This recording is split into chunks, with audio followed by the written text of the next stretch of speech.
አንድ ትንሽ የውሻ ንክሻ ህይወትን ሊቀጥፍ እንደሚችል ስንቶቻችን እናውቃለን? ምልክቱ አንዴ ከታየ በኋላ ምንም አይነት ህክምና የሌለውና 100% ገዳይ የሆነው ብቸኛው በሽታ የእብድ ውሻ በሽታ ወይም ሬቢስ ነው። ነገር ግን ትክክለኛውን መረጃ ካወቅንና ራሳችንን እንዲሁም ቤተሰባችንን ማዳን እንችላለን። የበሽታው ምንነት ስንመለከት የእብድ ውሻ በሽታ ከእንስሳት ወደ ሰው የሚተላለፍ በቫይረስ አማካኝነት የሚመጣ የነርቭ ስርዓትን በሽታ ነው።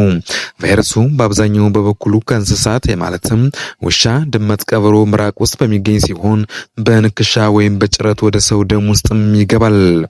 ታዲያ ክብራትና ክብራን ምልክቶቹ ውስጥ እንዴት ይሆናል ካላችሁኝ፣ ምልክቶቹ መታየት የሚጀምሩት ቫይረሱ ወደ አንጎል ከደረሰ በኋላ ሲሆን የሚከተሉትንም ያካትታል።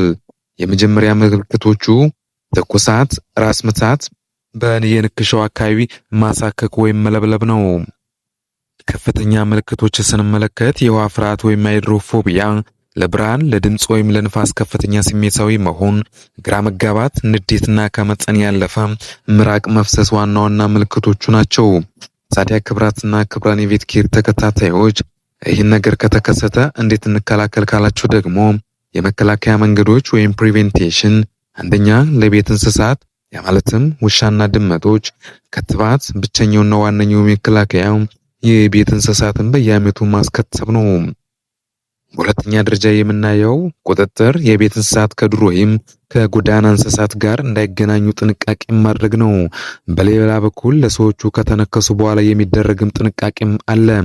ቁስሉን መታጠብ፣ ንክሻው እንደደረሰ በአስቸኳይ ቁስሉን በውሃና በሳሙና ለ15 ደቂቃ ያክል በሚገባ ማጠብ ፍቱን መድኃኒት ነው።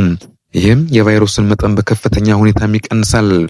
በሌላ በኩል ደግሞ ወደ ጤና ተቋም በመሄድ ምንም ምልክት ሳይታይበት በአብዛኛው ወደ ሕክምና በመሄድ የድረ ንክሻ ክትባት ወይም ፖስት ኤክስፖዠር ፕሮፊላክሲስ መውሰድም ይህም ይመከራል። ክብራትና ክብራን እንግዲህ አንድ ነገር እኔ ልመክራችሁ የምችለው ይሄ ባህላዊ ሕክምናን ማስወገድ ነው። በእብድ ውሻ በሽታ ላይ ባህላዊ መድኃኒቶች ጊዜ ከማባከን ባለፈ መፍትሄ ስለማይሰጡ በቀጥታ ወደ ዘመናዊ ሕክምና በመሄድ ወሳኝም ነው። ማጠቃለያ መረጃ ህይወትን ያድናል። ውሻውን ያስከትቡ፣ ከተነከሱም በአስቸኳይ በሳሙና ታጥበው ወደ ጤና ጣቢያ የሚሄዱ። ክብራትና ክብራን እንደዚህ አይነት መረጃዎች፣ ጠቃሚ መረጃዎችን ለማግኘት ከፈለጋችሁ ደግሞ ቬት ኬር ኢትዮጵያን ጎራ እያላችሁ